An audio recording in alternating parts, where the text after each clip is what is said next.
Boom! What is going on, ladies and gentlemen? Happy Wednesday to you all, and welcome to another live beer review. So today we're going to be taking a look at a brewery out of Austin, Texas that I don't really think I've had any of their beers before. I've had some beers from the brewery that they collaborated with this on, but I don't think I've specifically had anything from Jester King Brewery. But today we got one of their double IPAs this afternoon that they collaborated with Celestial Beer Works out of Dallas. And today the one we're looking at is called Astral Reflections. This is kind of crazy, trippy kind of can art, which I absolutely love, to be honest. This stuff is looking pretty awesome. But yeah, it's a triple dry hopped double IPA coming in at 8.5%. So I'm expecting this to be very, very hoppy and just like IPA hophead lovely dovey greatness in my face. Because if it being triple dry hopped with only being a double IPA, I'm thinking it's gonna be loads and loads of hop flavor in this one. And they actually hopped this guy with Galaxy Mosaic and then try 2304 CR cryo hops. So they use cryo hops in here too, which is kind of like almost freeze drying the hops. It's like gets into like using CO2 to kind of like pretty much the cryo it pretty much like it's almost like cryo freezing, I guess you could say, where it's like it like freezes at the peak of freshness and then where like the peak of flavor, and it's really, really cool what they can do with cryo hops. So I'm pretty excited to try this one out. I'm assuming it's probably gonna be a nice hazy / murky guy, but with it being an 8.5%, of course I would not consider this sessionable. So without further ado, let's see what we're gonna get on the nose with this guy. I'm expecting some nice tropical fruit flavors, maybe some citrus coming through, but who knows, maybe very, very nice dankiness to it just because it was triple dry hops. So without further ado, let's crack this guy open and see what this thing's like on the nose. So let's see. Yeah, getting a little bit of like almost a limey kind of citrusiness. Other than that, maybe like a little bit of like a melon kind of note. Definitely getting that dank hoppy aroma as well in there. Yeah, it smells absolutely delicious. So without further ado, let's pour this guy. Gonna be drinking it out of my Heart of the North glass this afternoon. Let's see how this pours. Oh yeah, nice and hazy. Not really much head going on. Almost has that nice kind of golden color. Yeah, that looks delicious if I say so myself. But yeah, look at that. A little bit of a frothy head to it, but not much. But that just looks some nice hazy deliciousness going through there.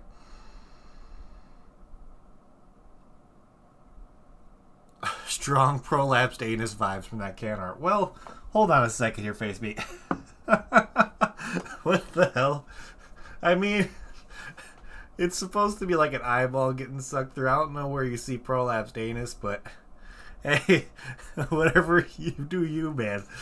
I think it's supposed to be more of like a trippy eyeball kind of situation and not a prolapsed anus, but I get where you're coming from, face meat, so that's good. That is good. But yeah, getting a lot of almost like lime peel almost to it. Definitely, it's like a lime or lemon rind almost smell from the citrus. Getting like slight, maybe, I don't know if that's honeydew or cantaloupe. But yeah, definitely getting like almost like a citrusy melon kind of note to it.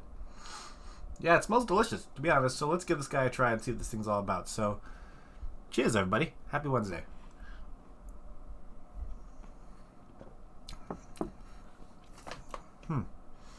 Okay, definitely a lot more florally than I thought it would be on the hops. Definitely not where some of these double IPAs you expect a lot of sweetness. This one definitely has like an upfront kind of like citrusy kind of note to it, but then it kind of has like a nice kind of dry herbal kind of note at the end. Not really, like I said, not really a lot of sweetness going with this one, which I'm surprised because with a lot of times with like getting towards like the double and triple IPAs, you get like a nice balanced sweetness, but that kind of herbal bitterness or like that dank hoppy herbal bitterness at the end just kind of washes away all of that like kind of citrusy notes. Definitely more of like, I get more of a lime flavor than any of the kind of the melon notes that I would think I would get in there.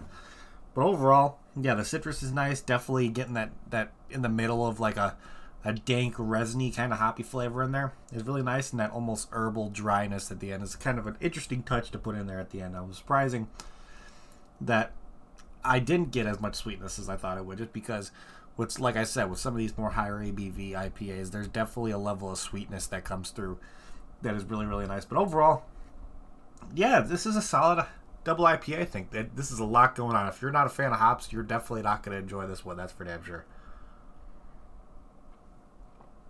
There definitely is a lot going on in here. I can't really like distinguish singular flavors, but like I said, the only thing that really stands out to me when it comes to the flavors is a little bit of like melon in there. More like sometimes a little bit kind of the towards the peel a little bit where it's not as ripe. And then I'm getting a lot of like lemon and lime rind almost at the end of it. But overall, yeah, it's still pretty damn solid. So let's look here over on Untapped and see what they're actually showing as a description for this guy. So this one's a little bit lengthy, so bear with me on this one. So Astral Reflections Hazy Double IPA is in collaboration with Celestial Beerworks. And they said, we are very excited to release a new collaboration with our friends at Celestial Beerworks in Dallas. Astral Reflections Hazy Double IPA. So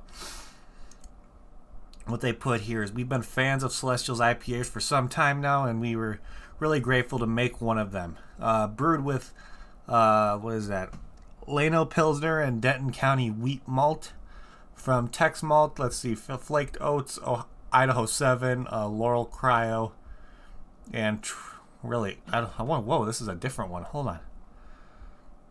Wait a second here. So this one it's saying, okay, I get it now. So during the brewing process, it's brewed with Idaho 7, Laurel Cryo, and then the Try 2304 CR from YCH hops, and then triple dry hopped with the Try 2304 CR hops, and then Galaxy and Mosaic. So they brew it with Idaho 7 and Laurel Cryo, and then they add so much more the Try 2304 CR and the Galaxy and the Mosaic in there. So that's very, very interesting. Of course, when it comes to the dry hopping, that's going to leave a lot more of like a pungent flavor at the end instead of the flavors that you would get during the boil when you add the hops in there. It's definitely a lot more of the amount of hops during the dry hopping process than it would be during the boil process.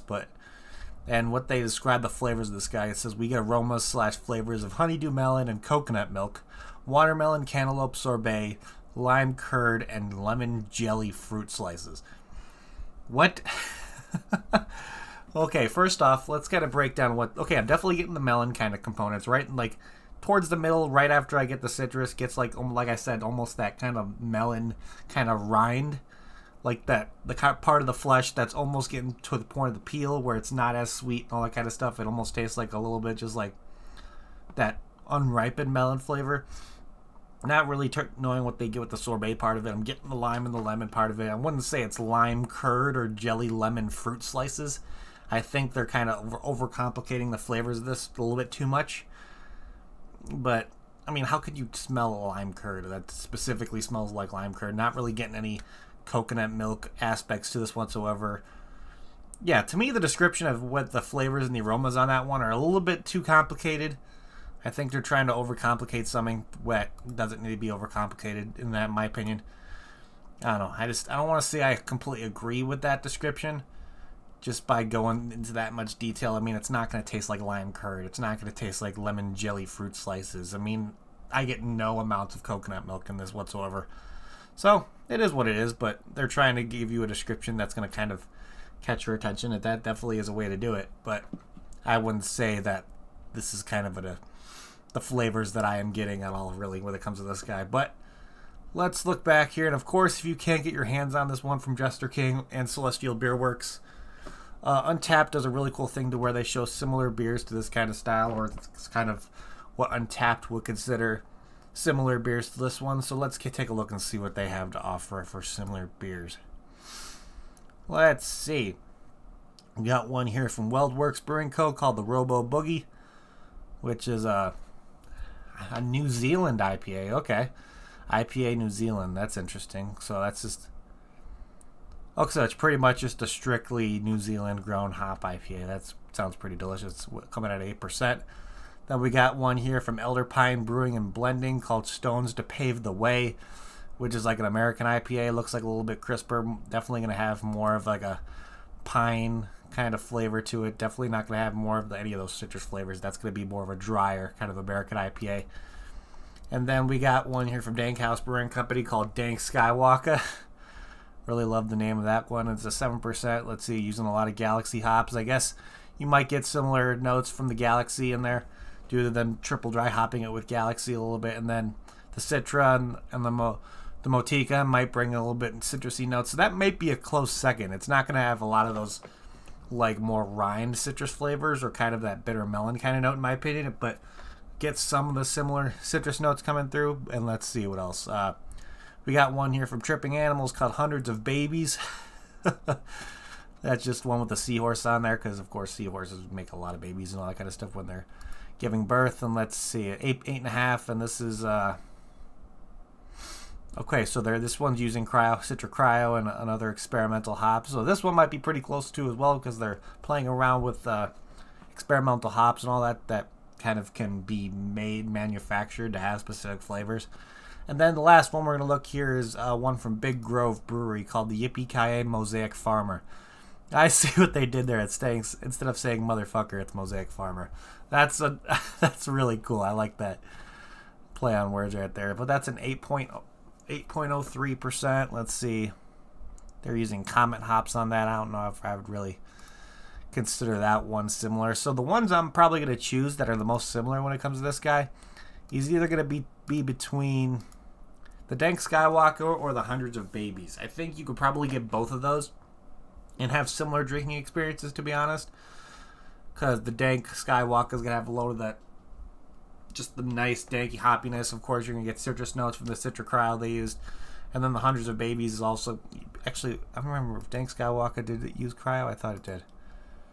Oh, no, so it didn't use Cryo. It just used Galaxy in there. So Galaxy Citrus. So, of course, the Galaxy is going to bring in those flavors that are similar to this one. And then the Citrus is going to kind of give those a little bit of the citrusy flavors, but you're not going to be getting that almost lemon rind kind of, or lime rind kind of feel to it. And then with the Tripping Animals one, of course, this is going to be pretty similar when it comes to the cryo hops they use, plus they're using an experimental one on here. So I think I'm going to choose, out of these two, I'm going to choose the Hundreds of Babies from Tripping Animals to be the most similar from this because they're using the cryo hops, so Citra Cryo. So definitely going to have more concentrated flavor coming from that, and then using an experimental hops to bring in even more kind of narrowed down flavors with that one, may be pretty similar to this one. So I'm going to go with this Hundreds of Babies from Tripping Animals to be the most similar beer to this one from just by looking at the description and all that. So with that being said, let's start looking at what Untappd has to say about this guy. So let me take a little swig. Let's see. So like I said, it's a collaboration with Celestial Beer Works and coming out at 8.5% ABV. Of course, yeah, not in the realm of being sessionable at all. And with over 530 ratings, this one has an average rating of 4.09 out of 5, which is pretty good. Pretty damn good. And let's see if there's anybody in my friends list who checked this guy in. I think my father did, and he gave it a 3.5, which, yeah. I'm pretty close, I would say, to the rating I'm going to give this one. To be honest, so let's see what other people had to say about this guy. So this person gave it a 4.25.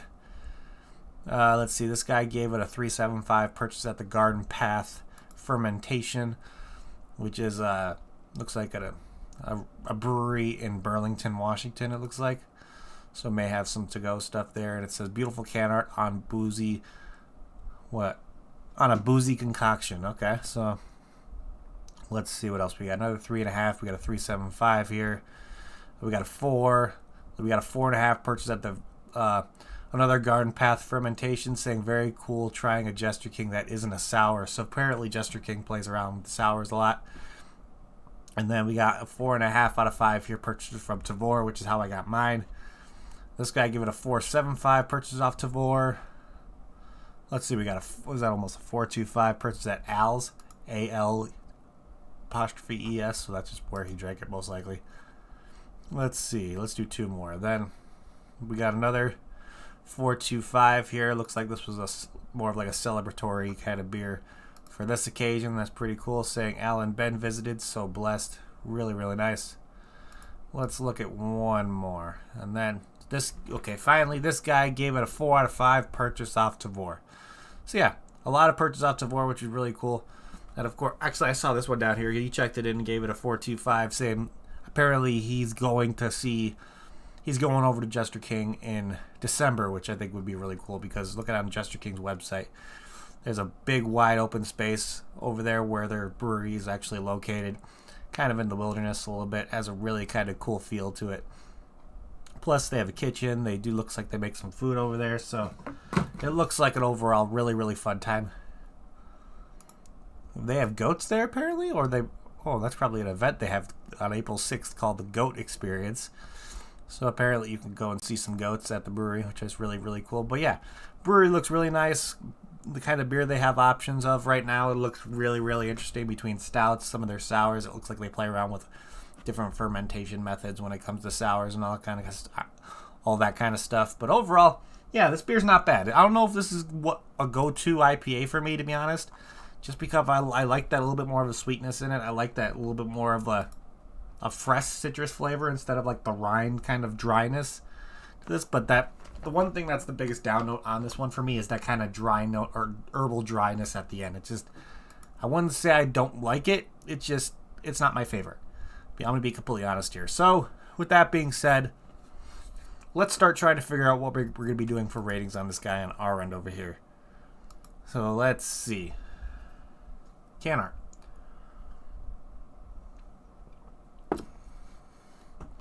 And yeah, I really, really like this can art. Of course, Face Meat thinks it's all about a prolapsed anus, but that's okay. I mean, I don't really get prolapsed anus kind of vibes off this one. I think of like an eyeball, and it's kind of like very, very trippy. And any can art with a rainbow prolapsed anus should get a perfect score. Okay. I'll let you be the judge of this being a prolapsed anus there, Face Meat. But to be honest, I like the can art more than I like the beer. I'm going to be straight up with this one. Can art is actually fantastic on this one. I love the colors. It has that very like trippy kind of vibe, like I should be on acid or something when I look at this. But I like the name. One little downfall on the labeling a little bit says the kind of font they decide to use for the kind of the description, all that stuff is just, I feel like they could have chose a better kind of colorway to kind of be able to read this, because it's a little bit difficult to read. Overall, just that one like eyeball fire thing or Face Meat's prolapsed anus is just a really, really cool kind of nice trippy can art for me. It looks like it was almost painted on there, so that's really, really cool. So for can art, I'm going to take into account a really, really cool picture, but then the being able to read anything else on the can is a little difficult. So I'm going to give this like a 4 out of 5. This would have definitely gotten a higher score if I was able to read it a little bit more. So I'm going to give it a 4. But let's see. If I got this beer in a flight at Jester King, would I get another one? To be honest, most likely not. I probably wouldn't get another. I would be fine with just having a flight glass of this and moving on to something else, trying something different. But this wouldn't be a go-to IPA for me when it comes to if I got anything at Jester King, that's for damn sure. And I've had some IPAs from Celestial too, and I like those a lot more than I am enjoying this one. So, with that being said, I think my final score on this guy is going to be, I'm going to give this a solid 6.5 out of 10. It's not bad. Give it a try for yourself if you're able to get your hands on it. Of course, if you want to try it for the prolapsed anus on the front, like Face Meat wants to try it, you're more than welcome to do so as well. But overall, it's just an okay beer to me. There's nothing really that speaks to me of extraordinary when it comes to this guy. It's just some of the flavors are just not ones that my palate enjoys on this one. So I think I'm going to leave it at that 6.5 out of 5 for overall beer experience. I mean, not 6.5 out of 5, 6.5 out of 10. Jesus. But other than that, let's see. Oh, do I have anything else? No, I think that's pretty much it. So thank you everybody in chat for hanging out. You guys are amazing. If you haven't yet, please hit that like button. It would help me out a lot. Also, if you want to try some things from Jester King, want to head over to the brewery and try some of their stuff out. If you're in the area, if you're in the Austin, Texas area, or if you're in the Dallas area and want to get yourself over to ordering from Tavor now. I don't know if they have it available. I don't know if Face Me if you can use Tavor or not in your area. You might be able to, but I don't think I've seen this available on Tavor right now, to be honest, for you. But let's see. If you want to get your hands on some stuff, from either Celestial or Jester King, Tavor is always a great option. So keep an eye out on that app to where if they do any drops when it comes to anything from Jester King or Celestial Beer Works, you'll be able to get your hands on this stuff. Who knows? You might be able to find this one coming back up if they decide to do another run of it, or maybe a different rendition. Who knows? But other than that, yeah, just if you can find it, more props to you. And I want to see what other people's thoughts on this guy is as well, because for me, it's not for me. I'm going to say it's not my favorite. It's not my choice of IPA to go to. But other than that, last thing I got to say before we get the hell out of here. Of course, if you're on social media like you are now when it comes to Facebook and you're a craft beer fan, you need to get yourself over to Untappd. It's a fantastic platform. You can check in beers, get badges, all that kinds of fun stuff. It's a really, really fun platform. But yeah, I'm trying to think of anything else. If you're not on Untappd yet, you're a craft beer fan, you need to do it. It's just an absolute fantastic time over there. You can see what your friends are drinking. You can see what the trending beers are in your area. What are the trending beers globally that people are drinking around the country. It's a really, really fun time over there. You can download it on Android or iPhone. And who knows, you might be able to find people like me. Let's see, Kentucky, Duchess, Face Meat, Ian's on there. Logan's on there. Lee, Not the Real Gerard Butler's on there. Both of the Typhon, Sean, and Lizzie. So there's a bunch of us out on tap just checking the beers and having a good time. So if you haven't shot me a friend request yet, if you're on there already, link to my profile is down in the description below for you guys. But other than that, that is what I have for you guys today. So thank you everybody in chat again for hanging out. You guys are awesome. And I'm ending this like I always end it before we get the hell out of here. If you're going to drink responsibly. Don't drink and drive. And I'll see y'all next time. Cheers.